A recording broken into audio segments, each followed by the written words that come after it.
Las opiniones emitidas en este programa son responsabilidad de sus panelistas e invitados y no reflejan la posición de esa empresa.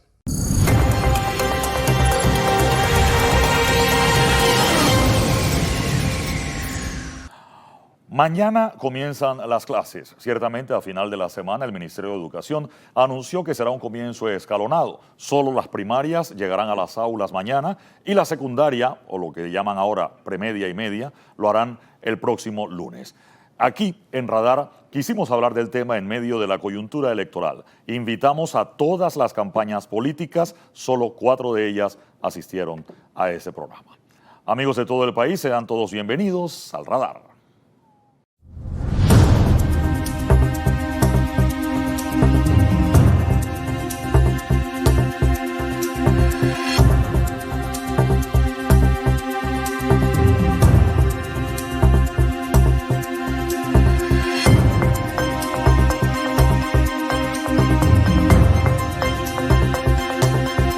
Amigos, mañana comienzan las clases. Ciertamente, durante la semana nos enteramos que en el sector público solo van a empezar las primarias y las secundarias quedaron para el próximo lunes. Sin embargo, la fecha original era que todos comenzaran clases mañana, colegios públicos, colegios privados, y creo que es importante que en Radar hablemos de educación. Doctor Ritter, buenos días, bienvenido. Sí. En realidad se usó el eufemismo de que iba a haber un inicio escalonado de clases que contradice mucho o es contrario a la tradición que hemos tenido en Panamá. Panamá tiene una de las tradiciones quizás única en el continente, y es que el primer día de clase es un acontecimiento nacional. Por muchas razones, no solamente por la ilusión de los jóvenes que llegan a volver a ver a sus compañeros, a encontrarse de nuevo en el colegio, sino que altera de alguna forma la vida nacional. Altera el tráfico, altera una cantidad de asuntos, porque una cuarta parte de la población tiene una actividad que hasta el día anterior no tenía. Desafortunadamente, estos primeros días siempre, y la semana que hoy termina, han girado en torno a las limitaciones, a que si están o no hechos los nombramientos, que si están o no listas las escuelas, etcétera, y a veces perdemos de vista lo esencial que es estas dificultades no son lo principal que nosotros tenemos presente, sino más bien el contenido de la educación, profundizar un poco más en qué es lo que nosotros tenemos que preocuparnos por la educación, más que esas dificultades, a veces es desidia, a veces puede ser limitaciones burocráticas, por la razón que fuera. Nosotros no queremos hoy referirnos a esas limitaciones, a esas dificultades, independientemente de que merezcan o no crítica, sino tratar de centrarnos en lo que realmente es de valor. ¿Qué significa o qué debe significar la educación de los jóvenes ahora que mañana comienza, al menos la mitad de ellos, las clases regulares? Sí, si el comienzo hubiese sido escalonado a propósito, lo entiendo. En muchas escuelas particulares llegan los de sexto año primero, los de primaria después, para que no se choque todo el mundo en la entrada de la escuela en este primer día. Si fuera porque el gobierno quiere evitar el tráfico, no, acá fue porque, se dieron cuenta al final del asunto, de la tarde de la semana, que no tenían las cosas listas y decidieron escalar en ese sentido. Mariana León está con nosotros. Mariana León representa al CONEP en el COPEME.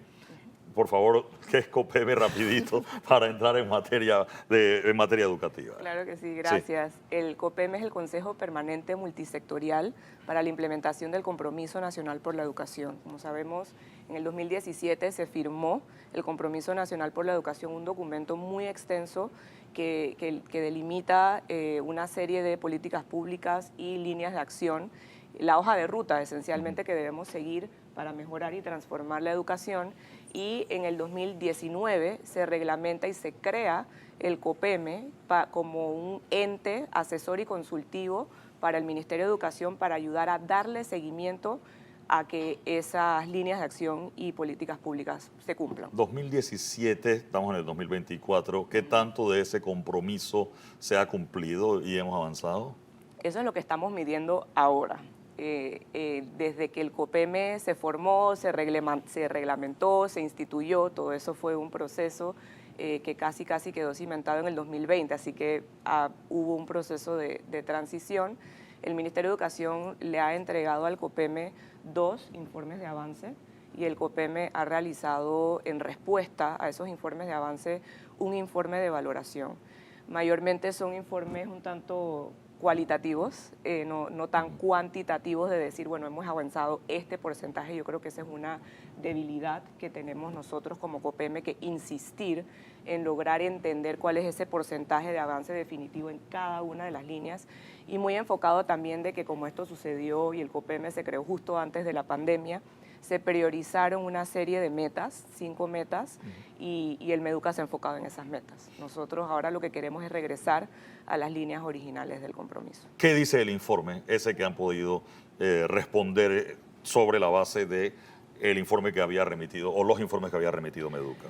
De que hay avances, hay algunos avances en algunas áreas puntuales, pero de que nos falta muchísimo, muchísimo. Yo creo que el MEDUCA está claro, el MEDUCA yo creo que aprecia tener al COPEME como ente consultor, que de alguna manera alguien esté asegurando y procurando de no dejar caer la pelota, por así decirlo, de que esto no lo dejemos pasar, de que no se nos olvide que existe este documento y que existe esta hoja de ruta, y que el MEDUCA todos los años, cuando traza su plan operativo anual, traza en qué nos vamos a enfocar, en qué vamos a invertir, siempre utilizar el compromiso como referente. Pero falta muchísimo, y yo creo que nosotros este año el COPEME está trabajando en un informe quinquenal, porque el COPEME en el 2018 cumplimos 5 años en el 1 de noviembre del año pasado, y lo que queremos es poder revelarle a la población este año el nivel de avance porcentual de cada una de las líneas de acción y de las políticas públicas. Así que el día de hoy tengo que admitir que no tengo una respuesta concreta a tu pregunta, pero esperamos poderla tener este año. La última vez que hablamos, Francisco Trejos de UNICEF está con nosotros. Entre muchos de los temas que conversábamos era del tiempo que Panamá estuvo sin clases por razones de la pandemia, y creo que teníamos un récord. No era para sentirse orgulloso, pero éramos de los países que más tiempo estuvieron cerrados. Se suponía que el 2023 iba a ser un año normal y el 2022 iban a ser un año normal, pero en Panamá tuvimos tanto en el 22 como en el 23 2 cierres prolongados de clases, cuando se supone que íbamos a entrar en la normalidad. ¿Qué tanto ha afectado eso a esa crisis de la que usted ya haya escrito incluso en otro momento? Bueno, en primer lugar, Eduardo, doctor Ritter, muchas gracias por brindarnos este espacio, y coincido con Mariana, los retos en educación son enormes. Vivimos una crisis educativa sin precedentes que se ha agravado por la pandemia. Mañana iniciamos clases, no todas las escuelas van a iniciar clases, y esto es algo que desde UNICEF nos preocupa muchísimo, porque como tú mencionaste, a lo largo del año se pierden muchos días y nunca se recuperan. En 4 años se han perdido aproximadamente 22 meses de clases. 22 meses de clases. ¿Y esto qué significa? Esto significa en menos oportunidades de aprender, y hay una estimación del Banco Mundial que indica que por cada día de clase que se pierde son 3 días de aprendizaje que se están perdiendo, ¿no? Entonces nosotros recomendamos que las medidas de suspensión de clases, y entendemos las diversas causas que pueden existir, tienen que ser caso a caso, escuela a escuela, no una medida nacional. Entendemos que 100 de las 3.108 escuelas aproximadamente no están listas, pero pensamos que esto va a ser uno de los grandes retos para la siguiente administración, que es cómo hacemos para que no se pierdan tantos días de clases en el año, porque cada día que pasa afecta al estudiante, y no hay peor cosa que un estudiante, digamos que peor que recibir educación de baja calidad es que un estudiante no reciba clases. Así que es algo que nos preocupa muchísimo desde UNICEF. A ver, yo puedo entender, no es lo mismo interrumpir las clases que lo que va a pasar esta semana, que es que la secundaria no va a empezar a diferencia de parar el proceso en el camino, digámoslo así, ¿no? Como esa media que usted decía de que se pierden 3 días por cada uno que no arranca. Aún así, el propio Ministerio de Educación es quien hace el calendario escolar. O sea, ellos mismos establecieron que mañana empezaban las clases. Hace rato, de hecho, desde, no sé, agosto, septiembre del año pasado, se sabe que las clases comenzaban el 4 de marzo y el propio Ministerio de Educación es quien decide posponer el comienzo del año escolar. Y si usted me dice que son 100 de 3.100 y tantas escuelas, vamos, yo creo que, bueno, en las 100 estas no arrancamos y arrancamos con las otras, ¿no? Era muy difícil eso. Sí, correcto. Yo creo que como país debemos priorizar la educación. No veo una demanda fuerte o alguien quejándose por no dar clases y eso es algo muy preocupante. Quizás un reflejo de la crisis educativa que vivimos, pero sí es muy importante que se mantengan las clases y que si se pierde el tiempo se recupere. Probablemente en algunas escuelas ocurrirán fenómenos naturales que implican la suspensión de clases temporalmente, pero lo importante es que ese tiempo se recupere. En la pandemia sufrimos de la ausencia de las clases presenciales y fue un tiempo que no se recuperó, así que históricamente es un tema, un desafío grande y que esperamos que la siguiente administración lo atienda y sobre todo que aumenten los días de clases, no tanto que perdamos, sino que tratamos de aumentar los días de clase porque un niño en la escuela tiene más oportunidades de aprender, probablemente también tiene oportunidades de recibir alimentación también, un entorno, digamos, que estimulante, porque se construye, digamos, que su presente y su futuro en el aula, ¿no? Hay varios asuntos allí. Las últimas mediciones, vamos, tenemos pruebas PISA, y hay como 3 nombres distintas de unas pruebas, y determinaron que los muchachos de 15 años no tenían capacidades en, creo que era español, matemáticas, vamos, cuando uno ve esos números, uno se aterra a veces cuando se encuentra con eso. ¿Cómo avanzamos en ese sentido? Bueno, lo primero es lo que Francisco dice y en COPEME nosotros estamos de acuerdo en general con la posición de UNICEF. Inclusive el año pasado cuando tuvimos los cierres prolongados, el COPEME sacó un pronunciamiento diciendo que nosotros hacíamos un llamado a que los estudiantes regresaran a clases. Y yo creo que aquí entran varios factores que tenemos que considerar. Número 1, la importancia de que haya un consenso, y en este caso en el COPEME lo hubo. En el COPEME están todos los sectores, todos los sectores y todos los stakeholders representados, un consenso de que perder clases no es positivo bajo ninguna circunstancia y que la meta general de la comunidad educativa siempre debe ser dar clases a como de lugar y evitar que se pierdan las clases. Entonces nosotros concordamos con UNICEF en ese aspecto. Yo creo que también, y esto lo dije la última vez que estuve aquí, si hay un cierre, si hay si iniciamos tarde o hay un cierre prolongado, tenemos que remitirnos a la tecnología. Y todavía no tenemos plataformas robustas tecnológicas que ayuden a los estudiantes a avanzar cuando estamos fuera de las clases. Y esto es preocupante porque entonces, ¿de qué otra manera podemos nosotros estar preparados para ayudar a los estudiantes cuando inevitablemente, inclusive durante este año, ya se ha previsto que van a haber cierres? Entonces, si ya eso sabemos que es muy posible que ocurra, tenemos que tomar las previsiones para ayudar a los estudiantes a avanzar. Doctor Ritter. Las veces que Francisco estuvo, incluso virtual durante la pandemia, se hablaba de una pérdida que iba a tardar varios años en recuperarse. Nosotros ahora le añadimos los 2 cierres prolongados que tuvimos el 22 y el 23. ¿De cuánto es, si se puede hacer una estimación, la pérdida y cuánto es el tiempo que nos va a tardar recuperarnos para volver a como estábamos en el 19, llamémoslo así? ¿Hay alguna estimación de eso en este momento?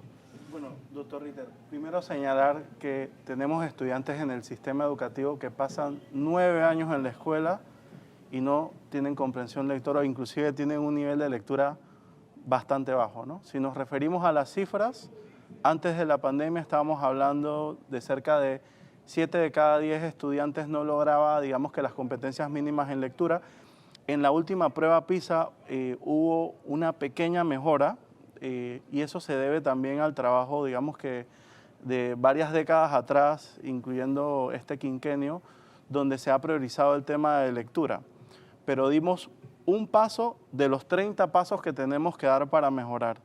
Si en verdad nosotros queremos dar un salto significativo, porque entiendo que, como lo dice el COPEME, nos hemos encaminado en ciertos avances para mejorar la educación del país, pero si queremos dar un salto significativo, tenemos que hacer mucho más y sobre todo, creo yo, que hace falta un consenso nacional, una visión a largo plazo de cuáles son esas prioridades, esos aspectos que nos van a ayudar a mejorar, atender los problemas de manera urgente y hacer los cambios estructurales que requiere el país, porque estamos hablando de la transformación del sistema educativo que va a tomar décadas, pero tenemos como país, y esto nos corresponde a todos, promoverla y apoyarla, ¿no? Entonces creo yo, y aprendiendo también de iniciativas como el COPEME, en su momento la Concertación Nacional, que tenemos que priorizar. Y uno de los temas que son muy prioritarios para la siguiente administración es el tema de la lectura, porque la mayoría de los estudiantes en Panamá no logran desarrollar la comprensión lectora. Es la base para desarrollar otras habilidades. Si lo vemos desde el punto de vista de otras habilidades como matemáticas, cerca del 84%, y estos son datos de la prueba PISA, no puede hacer una operación de matemáticas básica, una conversión, por ejemplo, de una moneda a otra, ¿no? Entonces, digamos que antes de la pandemia los desafíos eran grandes, después de la pandemia los desafíos siguen siendo grandes. Han habido avances, hay que reconocerlo, por ejemplo, que la lectura sea un eje central es importante, pero si queremos dar pasos significativos y cambiar esas cifras de 6 de cada 10 que no comprenden lo que leen a los 15 años, tenemos que hacer muchísimo más y creemos que hay propuestas ya en la mesa donde se puede, digamos, que tener estrategias para mejorar esa situación. En este sentido, el tema, siempre hemos tenido una discusión sobre la calidad de la educación, pero también hay un tema de estructura, vamos, y no voy a entrar al debate de que las escuelas, los baños, etcétera, que sí pasa, pero leyendo números aquí, por cada 10 escuelas primarias oficiales, solo hay 3 premedias. Es decir, cada niño que entra hoy a primer grado tiene su asiento asegurado, su banca, para usar el término de escuela, 12 años después, cuando llegue a sexto año o a 12º grado, como le dicen ahora. Quizás sí, pero no necesariamente cerca de donde vive. Y ese es un reto, porque lo que pasa es que mientras vas avanzando en tu trayectoria escolar, cuando te toca entonces ya ir a una premedia o ir a la media, quizás esa escuela no te queda a distancia caminando o a distancia de quizás un corto trayecto de transporte público, sino que te queda mucho más lejos. Y ahí ese se convierte en el primer reto que enfrentan las familias y que a veces termina siendo el motivo por el cual las familias deciden no continuar el trayecto educativo del estudiante. Entonces sí toca ampliar un poco la cobertura, tanto en el caso, creo que Francisco va a estar de acuerdo conmigo aquí, en el caso de la primera infancia, sí. CAIPIS, preescolares, hay que ampliar la cobertura, pero también mejorar la accesibilidad de las premedias y las medias para que los estudiantes inicien temprano y logren terminar su trayecto escolar completo. Otro tema, deserción escolar. Cuando se inició lo de la beca universal, yo entendía que era para que los muchachos fueran a la escuela. Resulta que esta semana, 2 meses después de que terminaron las clases, esa gente que ya fue a la escuela no les han pagado. Bueno, me gustaría aprovechar el espacio para decir que a nosotros no nos gusta mucho el término de deserción escolar porque casi que le echa la culpa al estudiante y en realidad es un fenómeno de abandono escolar, de exclusión educativa, porque es multifactorial. Para puntualizar un poco lo que dice Mariana, cerca del 38% de los niños de 4 años no acceden al preescolar. ¿Y esto qué implicaciones tiene? Los niños que no acceden al preescolar son los niños que tienen mayores probabilidades de no aprender a leer y escribir en la primaria, y luego acumulan el rezago educativo y salen del sistema en la premedia y la media, ¿no? Creo que como país tenemos 2 grandes retos en educación. Uno se ha mencionado la cobertura, específicamente en preescolar, premedia y media. Esa cifra que mencionas del 30% se refiere a los estudiantes que salen de primaria y no tienen una escuela cercana para continuar su educación. Creo que tenemos una oportunidad. Afortunadamente, en las últimas décadas, prácticamente hemos universalizado la educación primaria. Eso es un logro de los últimos años. Creo que ahora hace falta entonces construir las aulas de preescolar que hacen falta y también aplicar la ley orgánica del año 95 habla de la educación básica general. Entonces estas escuelas primarias probablemente se tienen que convertir en escuelas básicas general y esta es parte de las estrategias de cómo aumentar la cobertura. Por supuesto que tenemos una población de cerca de 127.000 niños, niñas, adolescentes que están fuera del sistema, 89.000 son adolescentes y a estos tenemos que darles alternativas diferentes porque no podemos, digamos que, brindarles esa opción que hizo que salieran del sistema. A estos estudiantes hay que darles modalidades de educación flexible y en la región y en el mundo existe mucha experiencia y desde UNICEF también estamos dispuestos a compartirla, ¿no? Pero tenemos que pensar en que cómo aumentar la cobertura no es solamente construyendo escuelas, construyendo aulas también. Necesitamos docentes muy preparados, sobre todo para las áreas de difícil acceso y las comarcas, sobre todo para esta población adolescente que tiene 2 o 3 años de rezago educativo, ¿no? Es complejo, pero creo que hay bastante claridad sobre lo que hay que hacer, ¿no?, para aumentar la cobertura. Doctor Ritter. Diana, yo quería hacerte una pregunta, o quería que nos dieras tu opinión, porque hoy se habla mucho de inteligencia artificial. Y el rezago de que hemos estado hablando, que de 2 o 3 años o de niños de 15 años que no tienen capacidad o comprensión lectora, no se nos está haciendo más grande la brecha porque mientras en otros colegios o en otras latitudes estamos hablando ya de inteligencia artificial que es chino para los que no saben ni siquiera comprender lo que leen. Ayer estuvimos en un evento en donde en un panel, cuando se le preguntó al representante de estudiantes cuál era su mayor preocupación de la educación que él estaba recibiendo ahora, su respuesta fue precisamente esa, que lo que le preocupa es que ellos en el colegio, y este es un estudiante que va para 12º grado, no están recibiendo la preparación para el manejo de tecnologías que ellos necesitan para que cuando salgan de la escuela, busquen una carrera universitaria o busquen insertarse en el mercado laboral, puedan tener esos manejos suficientes como para competir. Así que yo creo que eso es un reto muy grande porque ese reto comienza, número uno, con la formación docente, de que la formación docente integre el uso de nuevas tecnologías y no solamente de nuevas tecnologías, porque las tecnologías cambian todos los días, pero le dé a los docentes futuros esa capacidad de adaptarse a medida de que esos cambios vengan y también de capacitar y darle desarrollo continuo a los docentes que actualmente están en el sistema para que puedan ayudar a los estudiantes a llegar a eso. Tiene muchas cosas, en las escuelas tiene que haber internet, tienen que haber computadoras, etcétera, pero también tiene que haber un docente que pueda ayudar al estudiante a llegar a eso y que pueda fácilmente adaptarse a que, bueno, hoy tenemos un ChatGPT, pero mañana tenemos otra cosa. Sí. Y el próximo año vamos a tener otra cosa. Entonces, cómo el docente y cómo el estudiante se adapta y aprende a utilizar esas nuevas tecnologías. Francisco. Bueno, yo te diría que si la mayoría de los estudiantes no tienen comprensión lectora, mucho menos van a desarrollar la alfabetización digital. No importa dónde lo leas, si la leas en papel o lo leas en la computadora.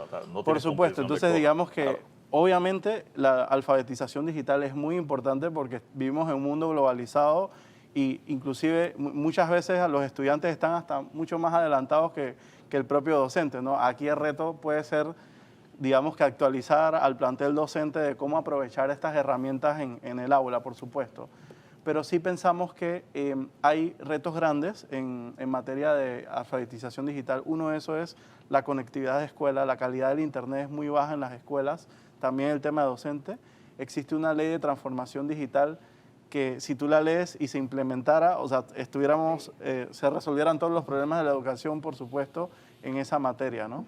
Ese reto ayer nos lo tiró la ministra al COPEME, nos dijo, precisamente nos recordó, existe esta ley inclusive contempla la creación de una AIP para que pueda llevar todo ese proceso y que ella pues requería y pedía el apoyo de COPEME en asegurarnos de impulsar la aplicación de esa ley. Leyes hay muchas, pero tenemos que asegurarnos de que se implementen correctamente. Me quedo con eso. Gracias por acompañarnos esta mañana. Estamos camino a una elección y el tema educativo para nosotros debe ser parte del debate. Así que de eso vamos a estar hablando en los siguientes bloques del programa. El tema educación, pero desde la perspectiva de las campañas políticas. Vamos a la pausa y enseguida regresamos con más del Radar.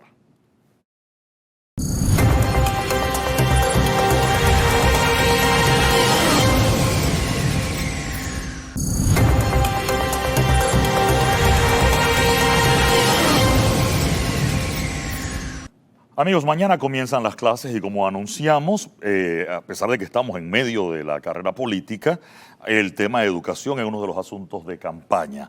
Gigi Porras está con nosotros esta mañana, ella viene en representación de la campaña de Martín Torrijos, qué gusto que nos acompañe esta mañana, para entender, vamos, directo, ¿qué propone la campaña de Martín Torrijos para el tema educativo? Eduardo, no podemos ver el tema educativo aislado porque vamos a tener los mismos resultados que hemos estado teniendo hasta ahora. El tema educativo lo estamos planteando dentro de un plan de gobierno macro en donde estamos proponiendo la conectividad del país y que el canal vuelva a ser nuestro centro de inspiración y centro de conectividad para poder integrar las provincias. Dicho esto va a requerir la atracción importante de inversión extranjera y para poder servir a esa inversión extranjera necesitamos que los panameños estemos educados y capacitados. Nosotros estamos viendo la educación desde 4 ángulos. El primer y más importante, por supuesto, es el sistema educativo tradicional.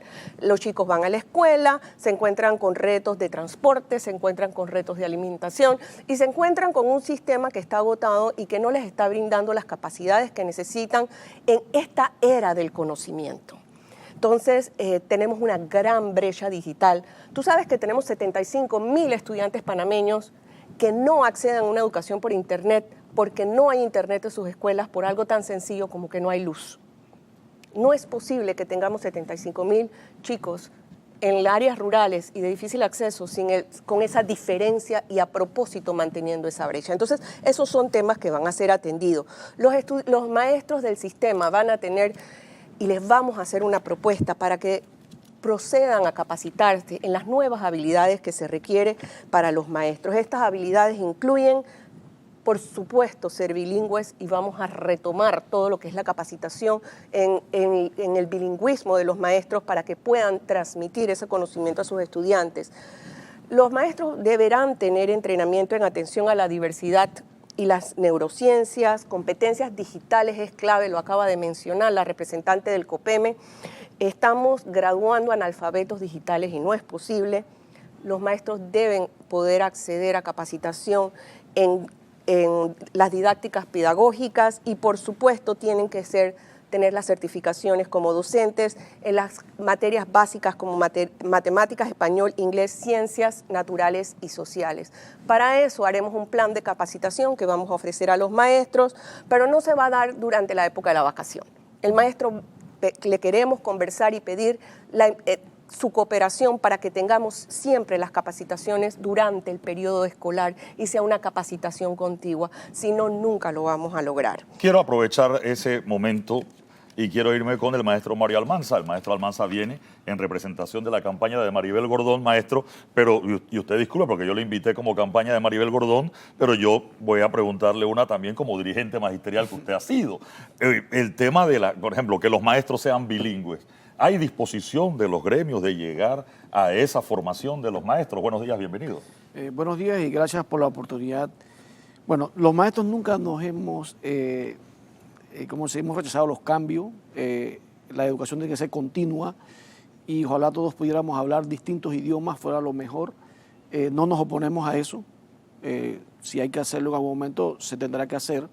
Pero hay muchas situaciones que nosotros tenemos que mejorar o que tenemos que resolver, inclusive antes de seguir haciendo planteamientos y programas, que es lo que nos viene afectando mucho a la educación panameña. Cada gobierno que viene con un paquete o un plan estratégico, pero no lo cumple, solo lo plantea, lo deja allí y el gobierno que viene se olvida de ese y viene otro y nosotros hemos sido víctimas de cada uno de esos, igual que los estudiantes.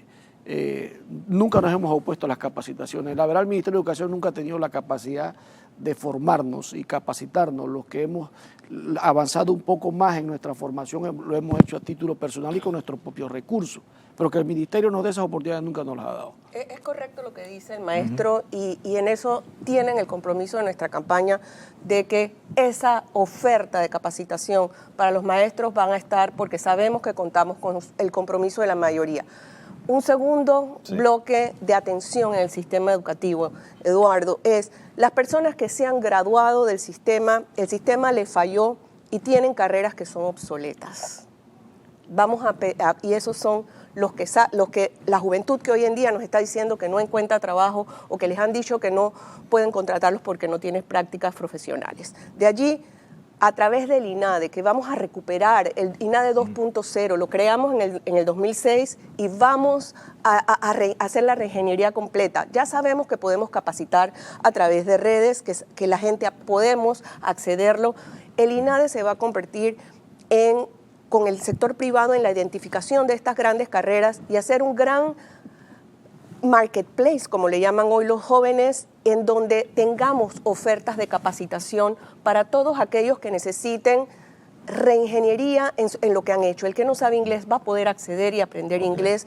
El que tiene una carrera obsoleta, hoy en día las multilaterales y el sistema, la OCDE nos está diciendo que el 49% de las carreras van a requerir solamente 2 años de entrenamiento y van a ser técnicas.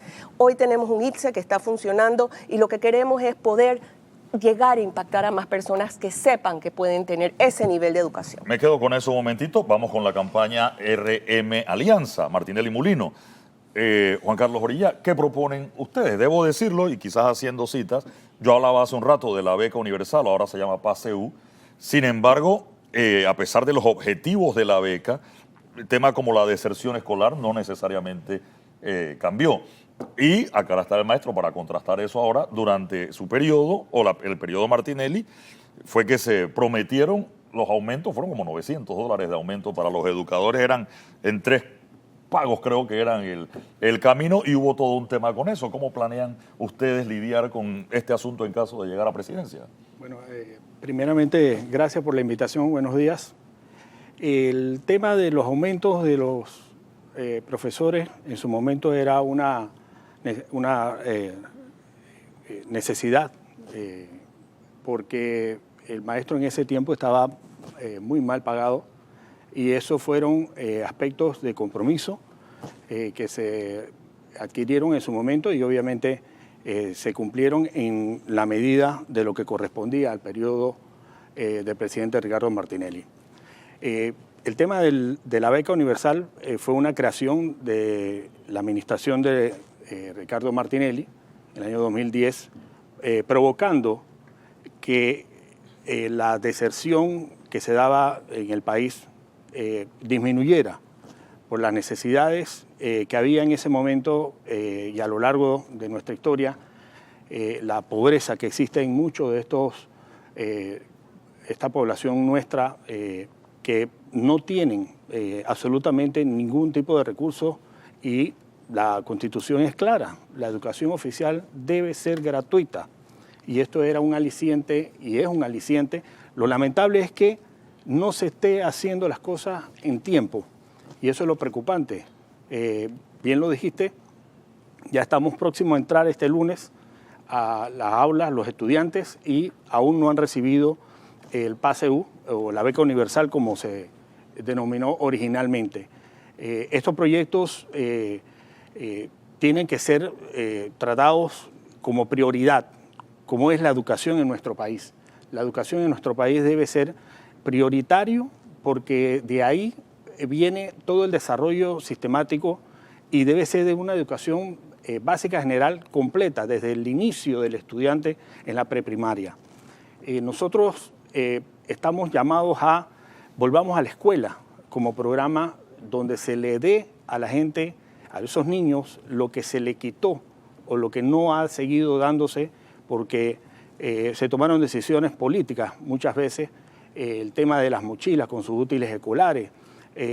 Mira, vivimos una época de pandemia sin saberlo en su momento se dotaron de más de 175.000 computadoras a niños en ese momento, y esas computadoras se perdieron, muchas de ellas, y hubiesen sido muy aprovechables en la época de la pandemia. Claro, la educación no puede ser un problema de un gobierno y el otro gobierno no mirarlo. Esto tiene que ser a largo plazo y compromisos reales de todas las campañas. El tema, por ejemplo, no solamente las computadoras, los puntos de internet, habían más de 1.000 puntos conectados. Todo eso ocurrió en la época de mandato de Ricardo Martinelli, y hoy nosotros estamos retomando ese tipo de programas para que en el 2024 la nómina Martinelli-Mulino puedan traerle esos beneficios a los estudiantes nuestros en Panamá. Quiero irme con el maestro Almanza, ahora sí como representante de la campaña de Maribel Gordón. Maestro, en el debate presidencial la candidata, y una de las frases que quedó del debate fue cuando dijo que la educación era la estrella y se estrelló. ¿Cómo responden ustedes a ese mensaje de Maribel Gordón y qué plantean ustedes de llegar al poder el próximo 1 de julio? Bueno, primero, eso es importante que se explique, porque como docente y también parte de la campaña de la profesora Maribel, comprometido, y hemos decidido apoyarla porque vemos que hay más compromiso sobre lo que hay que hacer en Panamá.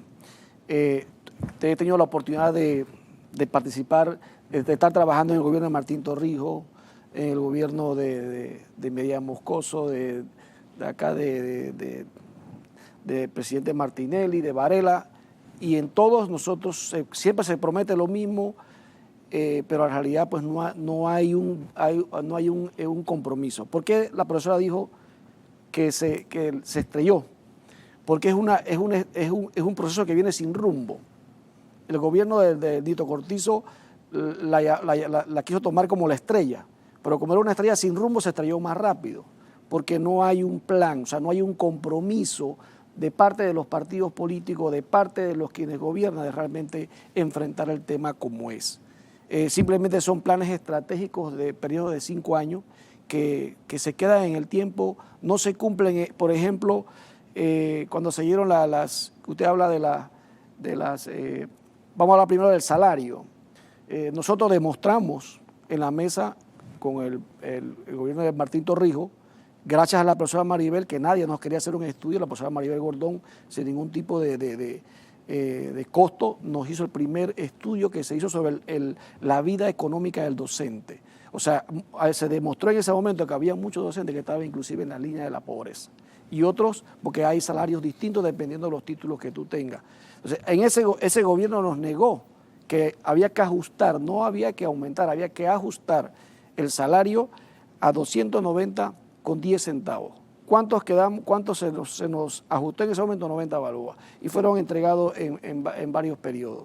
Después acá se volvió en el tiempo de Martinelli, se volvió a entregar un estudio actualizado, y obvio que como el alto costo de la vida y la inflación y estas cosas ya estaban entrando con mayor fuerza en el poder de compra de nosotros los educadores y también del pueblo panameño, había que hacer un mayor ajuste porque nosotros veníamos demasiado rezagados, nuestros salarios estaban muy bajos y no podíamos enfrentar alto costo. Había que ser un derecho de todo trabajador, aparte porque también nosotros somos los únicos trabajadores que ponemos de nuestro bolsillo para que la educación inicie. Por ejemplo, ahora que inicia, para que las aulas estén bonitas, todo eso va por el bolsillo del docente. El Educa no pone nada allí en los murales, e inclusive hasta para pintar salones, cortinas, eso sale del bolsillo del educador. Sí, no, porque no hay inversión.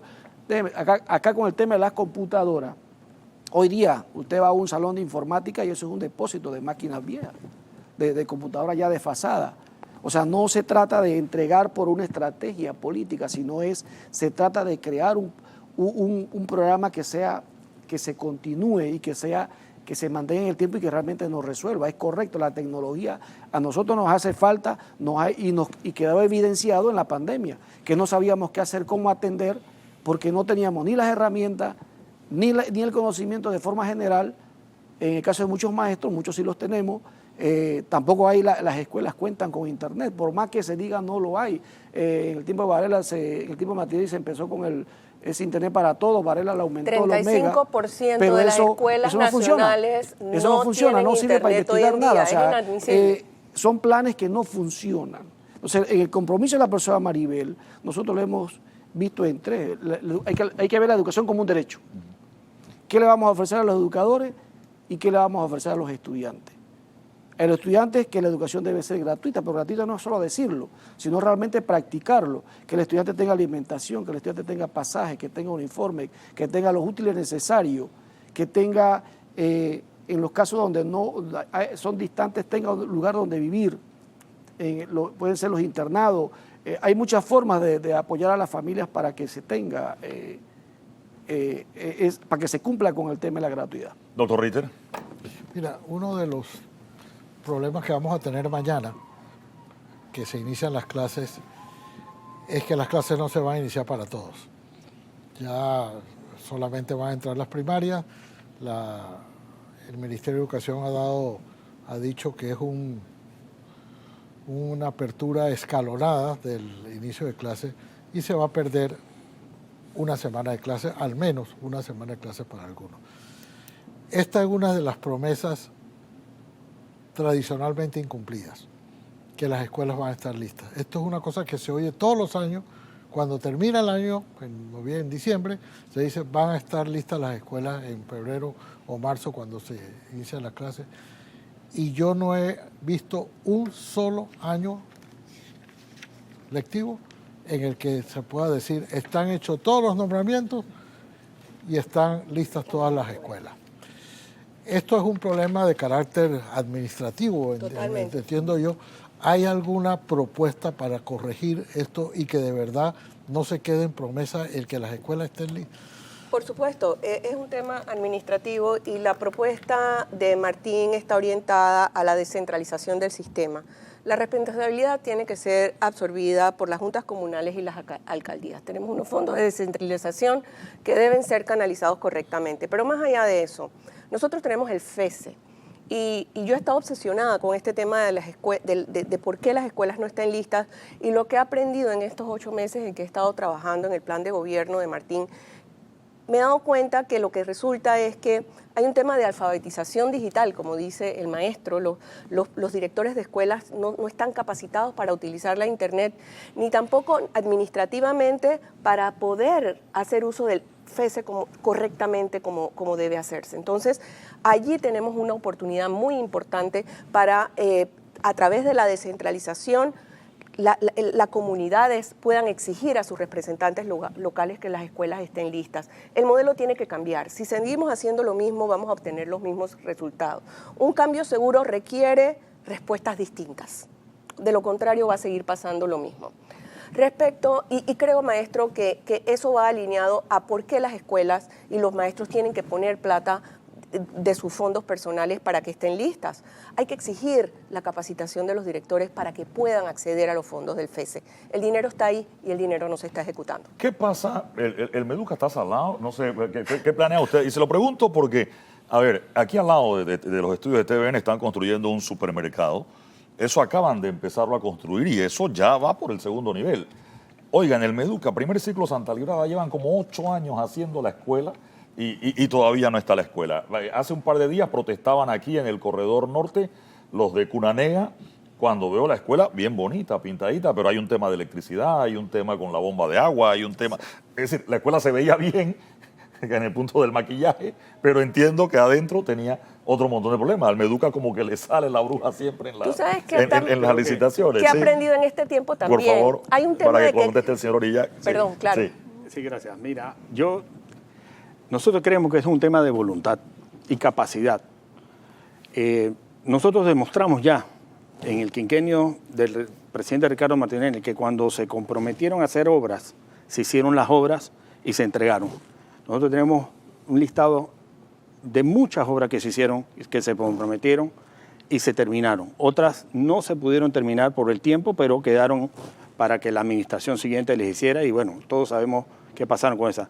Hay que tener voluntad, capacidad y entre las propuestas que tenemos es que el Ministerio de Educación tiene que tener un viceministro de infraestructura que esté dedicado 100% a ver... Tiene, ahora mismo, sí, pero existe el viceministro de infraestructura. por eso dije capacidad. Okay. Se necesita personal con capacidad y voluntad para hacer las cosas. Esto es un problema que no viene de hace 5 años, viene de hace muchos años atrás y ya es hora de que se ponga voluntad y que las personas que están en los cargos tomen la responsabilidad. Si no sirve, se va. Pero no puede ser que todos los años la persona esté ahí y tengamos lo mismo. Aquí se dice que va a empezar dentro de una semana, pero a ver cuándo comienza realmente las clases para ese grupo. Creo que el arte y oficio no estaba listo para dentro de una semana tampoco. Escuché ayer que hay una huelga en un colegio, no sé, recuerdo si es en Peñate o algo, Sí. porque la escuela no está lista. O sea, ahora vamos a empezar a dar cuenta nosotros de cuál la cantidad de escuelas, no la que nos diga el Ministerio de Educación ahorita mismo, que están esperando terminar dentro de una semana. En la construcción eso no funciona de que en una semana va a estar lista. Habría que ver en qué grados de necesidad está ese colegio. Y como lo acabas de decir también, una escuela no puede tomar 8 años en que se haga. Eso no debe ser. Entonces, aquí hay que aplicar la necesidad de poner personas capaces en los puestos que puedan desarrollar los proyectos y tenerlos a tiempo y utilizar el mejor tiempo real para la construcción, que es el verano, que los niños están en escuela, y ver si el calendario escolar realmente debe empezar en marzo. Maestro, el Beckman tiene un pabellón condenado por SINAPROC y por los bomberos. Los de República de Venezuela, el bastión de lucha de los docentes, siempre le dicen así, están en un mall, o sea, están en un centro comercial. En el suelo. Sí, no, y los alumnos están dando clases en un centro comercial. Los del Pinate creo que estuvieron en un centro comercial buen rato, después le hicieron la escuela y otro enredo. El Nodó tuvo como 3 años en las instalaciones del que fue Oxford por un tiempo y después cuando estaba la escuela lista no tenía Mira, los insumos de los laboratorios. Y... ¿Cuál es el elemento negativo que le está causando daño a cada una de las administraciones y que ninguna ha hecho nada por resolver el tema de la corrupción? Y el tema de la inversión. La inversión en educación aquí en nuestro país es muy poca, porque ahí el presupuesto de Meduca es alto, pero la mayor parte del presupuesto se va en inversión, en funcionamiento, que es todo pago de salario y todo lo que es funcionamiento, y el tema de inversión es muy corto. O sea, lo poco que se invierte se lo roban, se pierde. E inclusive ahora que estábamos en la mesa del diálogo, los docentes en el 2022 hicimos esa huelga por aumentar el presupuesto, pero uno de los temas que discutíamos era cómo vamos a administrar ese dinero y cómo lo vamos a utilizar para que no se pierda, porque aquí solo nos preocupamos por el negocio.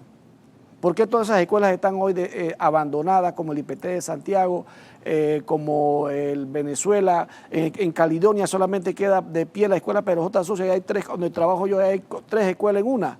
¿Por qué? Porque hemos ido descuidando la infraestructura y lo poco que le invertimos se lo roba la corrupción. Por eso es que nosotros estamos planteando con la profesora Maribel que primero hay que tener compromiso social, ver la educación como un derecho y empezar a eliminar todas estas prácticas de corrupción que nos están haciendo daño y aumentar la inversión.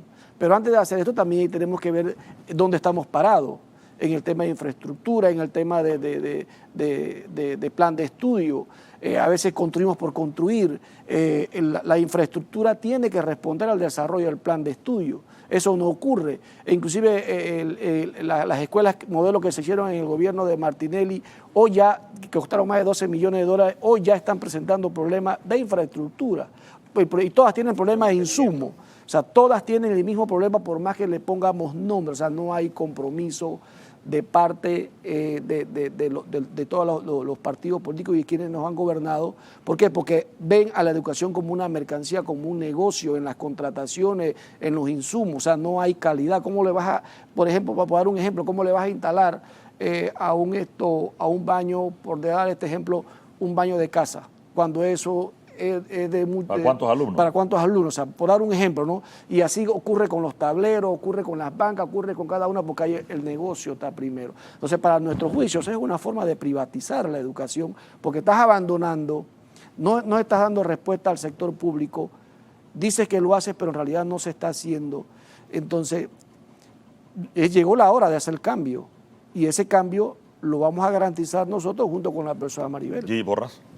Sobre el tema del mantenimiento de las escuelas, nosotros también hemos identificado que pasa esto, que se utilizan los materiales que no son adecuados o que cada escuela se diseña como a la persona encargada le gusta que vaya a hacer.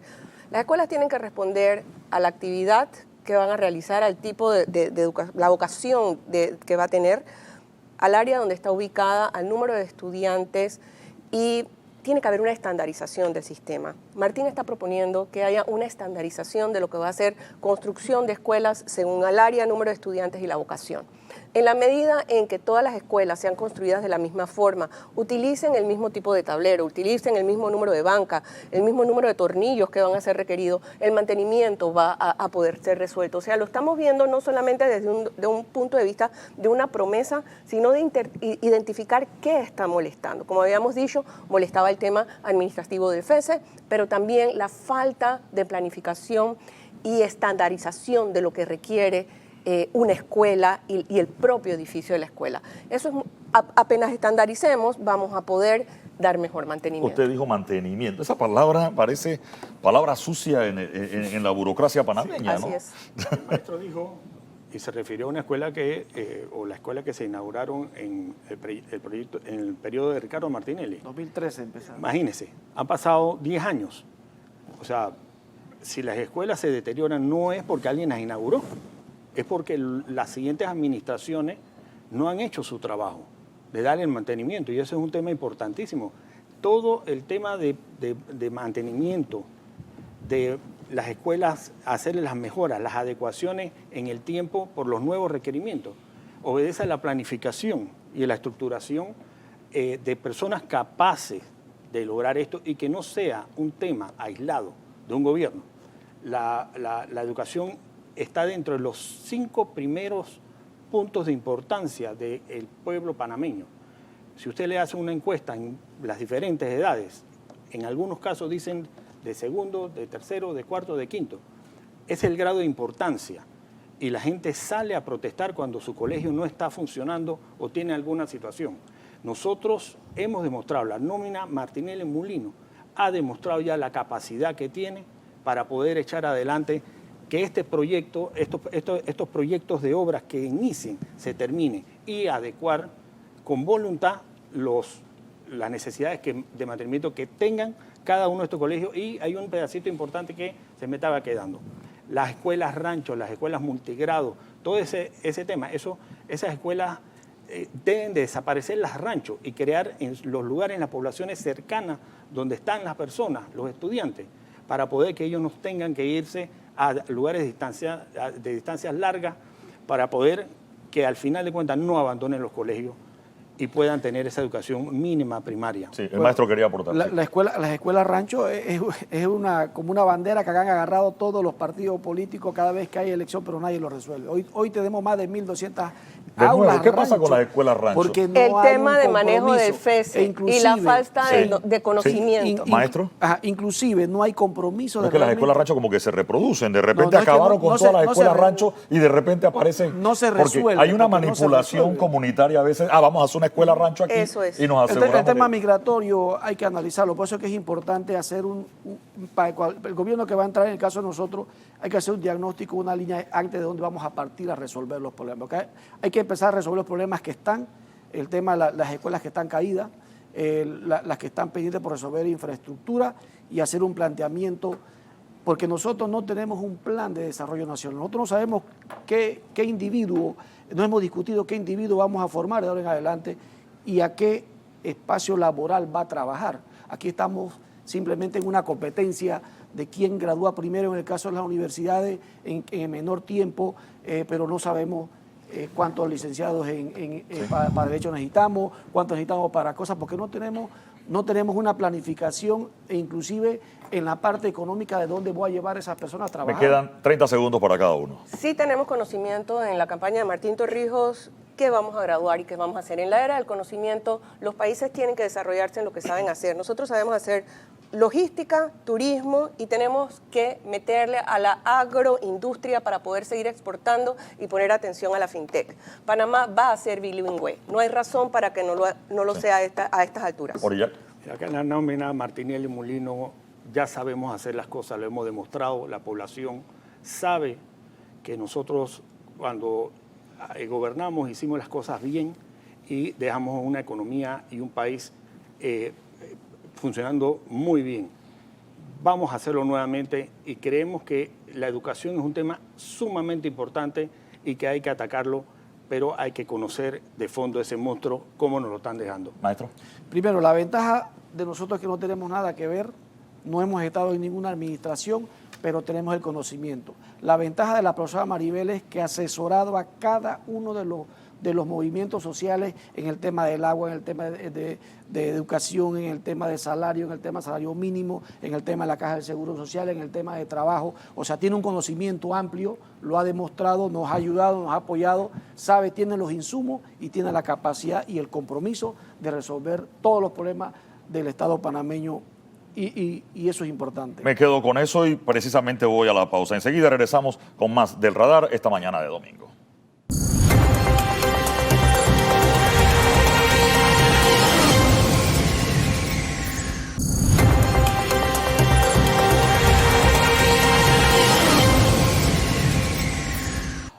Amigos, esta mañana estamos hablando de educación. Mañana comienzan las clases. En esta oportunidad vamos a conversar con el amigo cigarrista de la campaña de Rómulo Rux y José Blandón, la dupla Rux-Blandón, coordinador de hecho dentro de la campaña. Estábamos esperando a la candidata a vicepresidente Atenas Atanasiades. Nos habían anunciado que llegaba.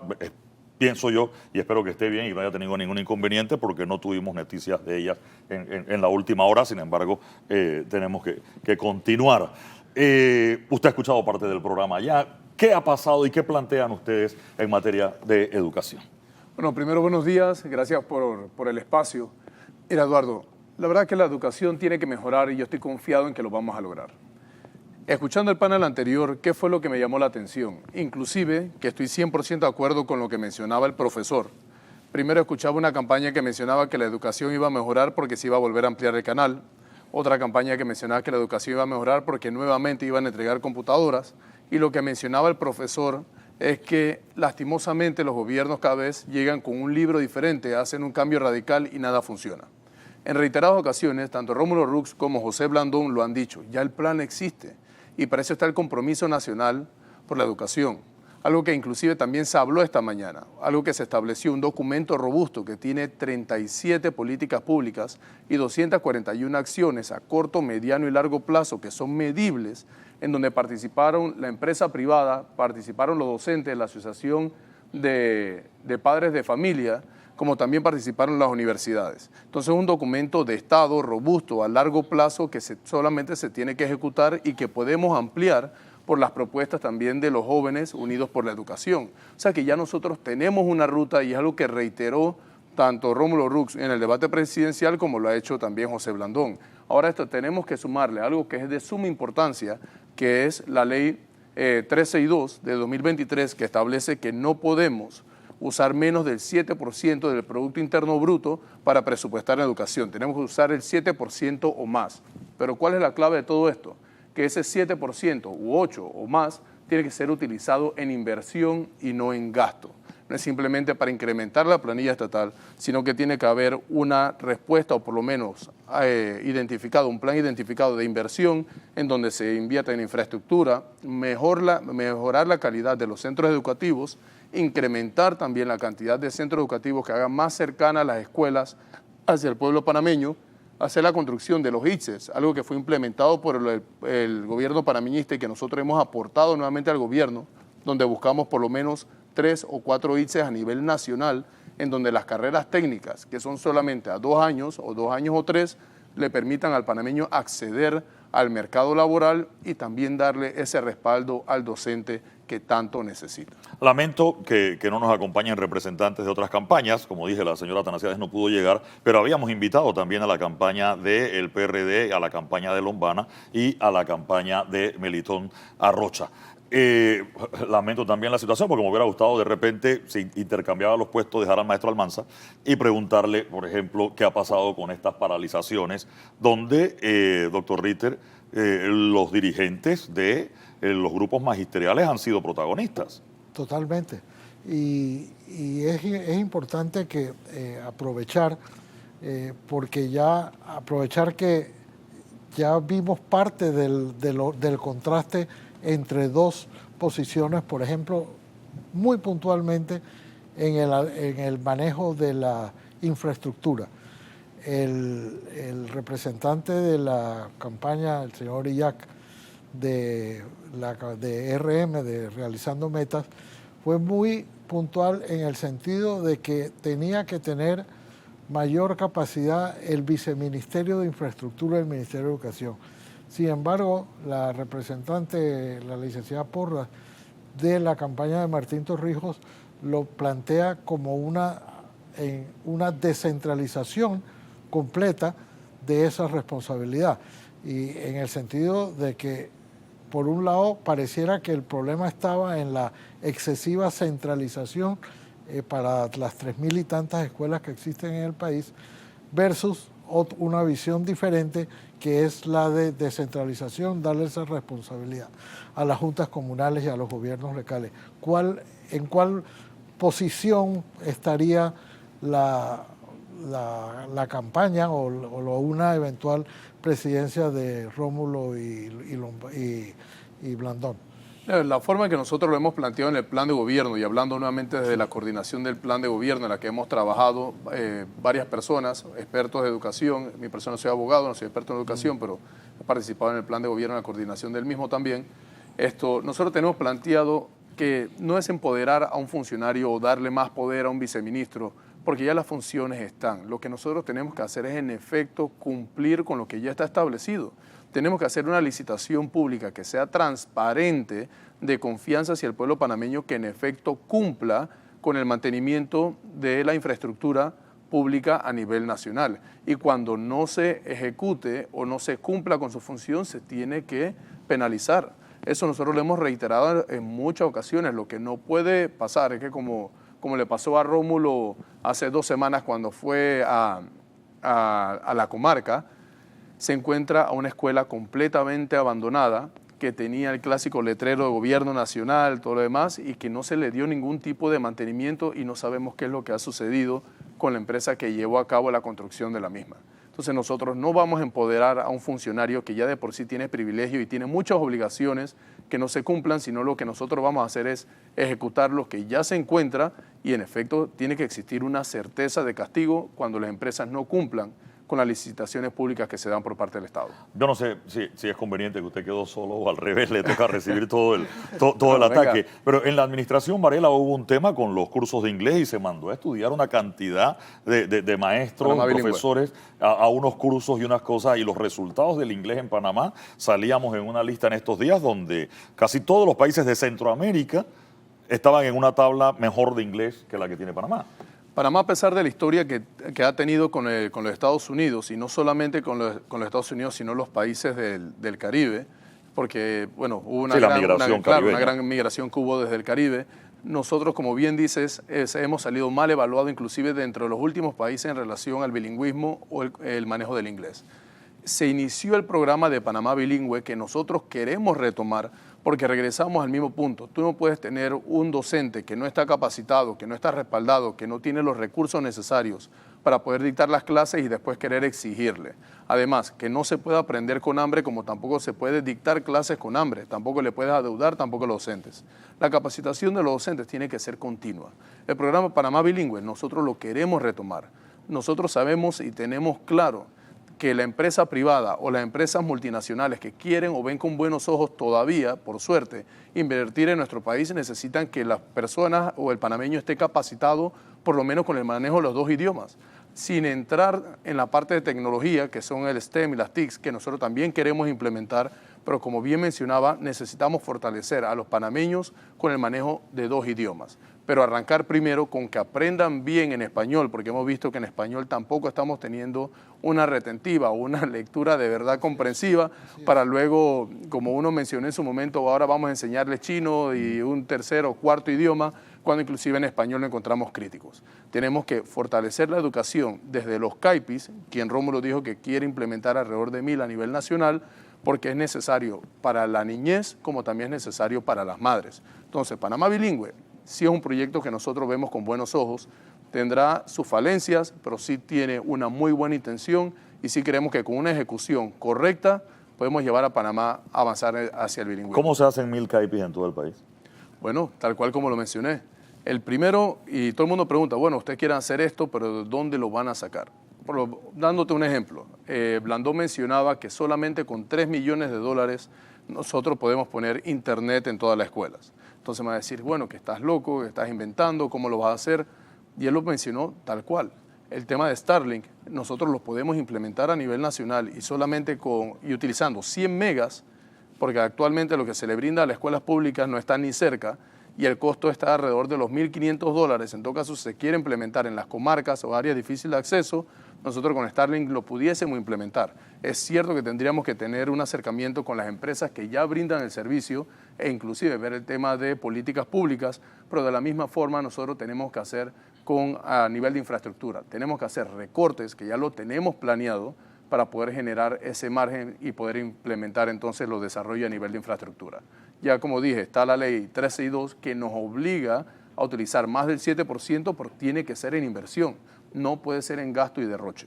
A eso voy. ¿Y cómo garantizar eso? Porque, ¿qué es presupuesto en educación? Porque si uno saca el del IFARU, con todos los escándalos que ha tenido el IFARU de ayudas, y metemos beca universal y metemos un tema, hay un montón de plata en educación dentro del presupuesto y no necesariamente eso se traduce en mejor educación. De hecho, el gasto per cápita en Panamá por cada estudiante es uno de los más altos, del mundo y no necesariamente se ha traducido en mejor educación, ¿no? Y mira que no lo tenía ni siquiera el dato del mundo, sino que lo tenía a nivel regional y como bien te mencionaba, el tema, cuando nosotros vemos el presupuesto a nivel educativo, vemos que se realiza demasiado derroche, como tal cual te mencionaba, se hace la construcción de infraestructura a nivel educativo, si no se realiza el mantenimiento o no se hace la entrega, no estamos ejecutando ningún tipo de fianza, por lo cual el Estado también está perdiendo.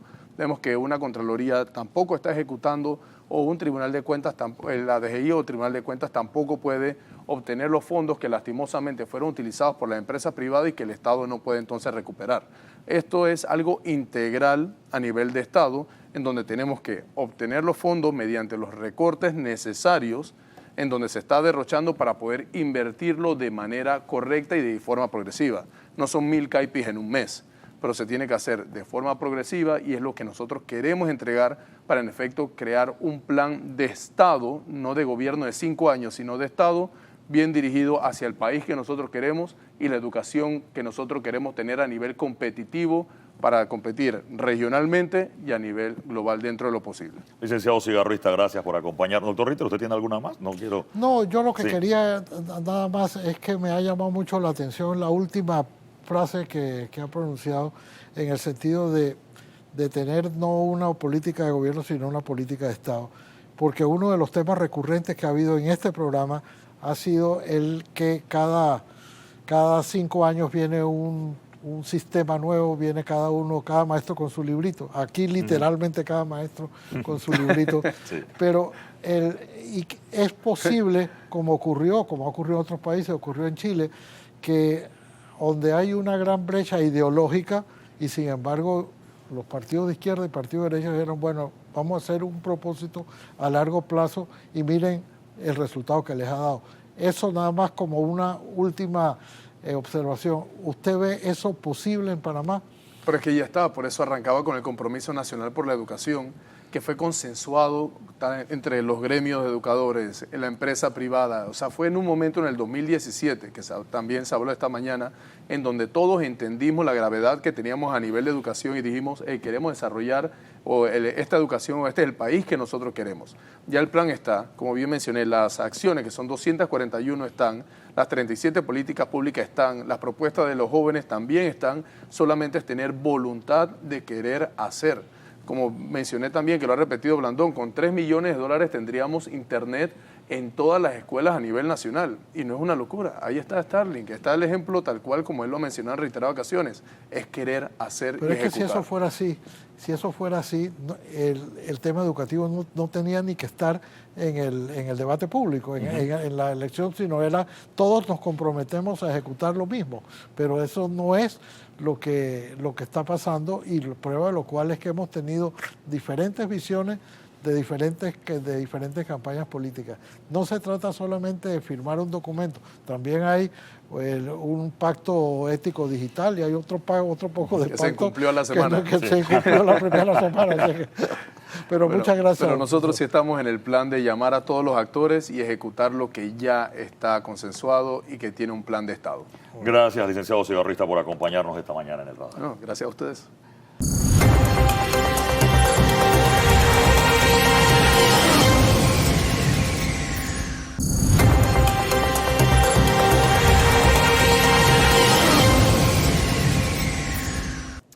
Amigos, es el momento de ver qué nos trae Hilde Sucre en su caricatura para hoy en el radar.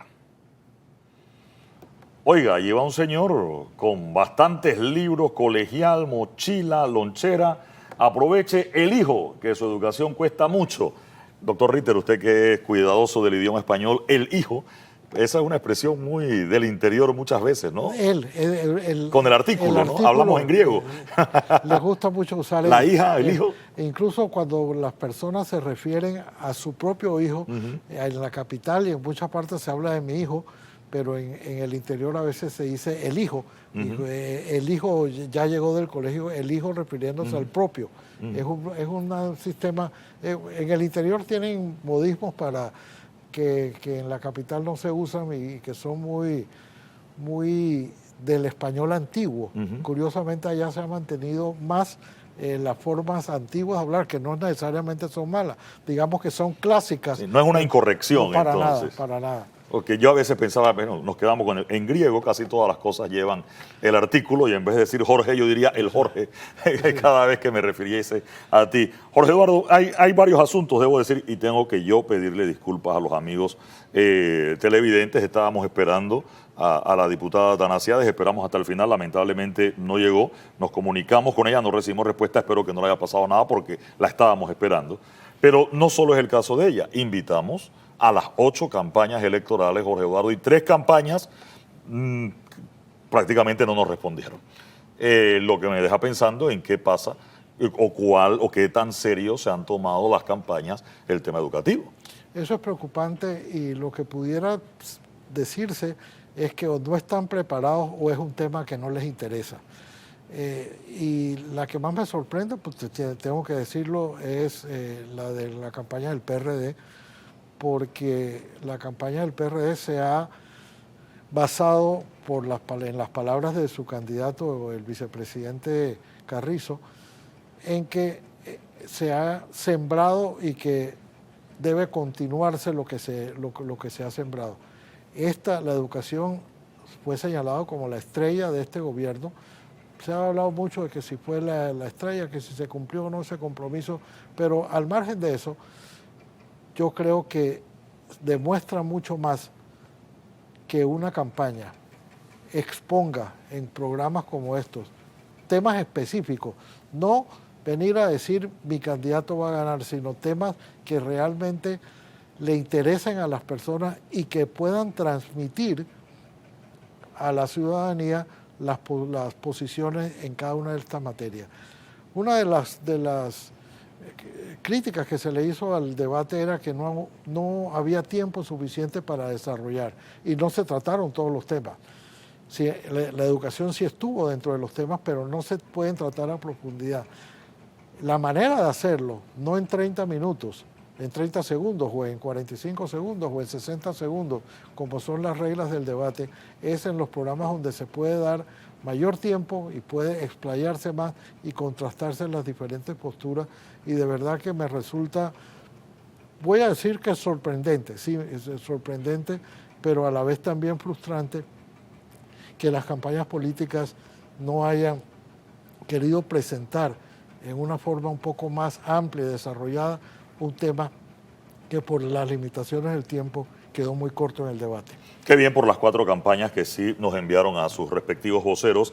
Y me quedé con el tema que se hablaba de una política de Estado, doctor Ritter, porque ojalá, y no sé si dentro de 5 años usted y yo estemos haciendo este programa, pero de ser así, que este no fuera el tema del debate entre los candidatos presidenciales. Es decir, que en la agenda no tuviéramos que estar hablando de educación, porque ya todo el país sabe hacia dónde vamos. Así es. Sin embargo, en Panamá, como usted decía hace un rato, cada maestro con su librito cada 5 años. Eso es muy difícil de manejar y no hay en Panamá ningún tema, ninguno, que uno pueda decir vamos a aislarlo. En un programa en De Frente, creo, con Sabrina Bacal, Francisco Bustamante planteó que el seguro social era un tema que en su opinión debía sacarse de la agenda política para que después, que lo único que debía haber en la agenda es que todos los candidatos se iban a poner de acuerdo después para una solución y que todos apoyarían esa propuesta. A mí me pareció una propuesta inteligente porque del seguro social podemos hablar todo el tiempo, pero y de educación también, con la diferencia que educación en teoría ya existe el COPEME, ya existe ese compromiso con la educación y sin embargo la educación sigue estando en el centro del debate educativo. Yo no creo que haya ese compromiso. He leído y veo las políticas, cómo se detallan los propósitos, pero no hay en el debate político esa homogeneidad en las propuestas para decir que vamos, por ejemplo, a decir todos vamos a respetar el COPEME, ya no hay que hablar más de educación. Pero educación sigue estando en el medio del debate y con toda razón. Y eso hace todavía más lamentable que algunas campañas sencillamente ignoren el tema. Realmente yo trato de pensar y sacaba unos números. Los que se graduaron el año pasado en diciembre, doctor, son los primeros en haberse graduado teniendo beca universal en toda su vida escolar. Porque la beca universal, efectivamente, 2010, pero eso no empezó con primer grado, sino que tenía distintos grados, pero ya los que se graduaban el año pasado vinieron con beca universal toda su vida escolar. ¿Qué hemos cambiado?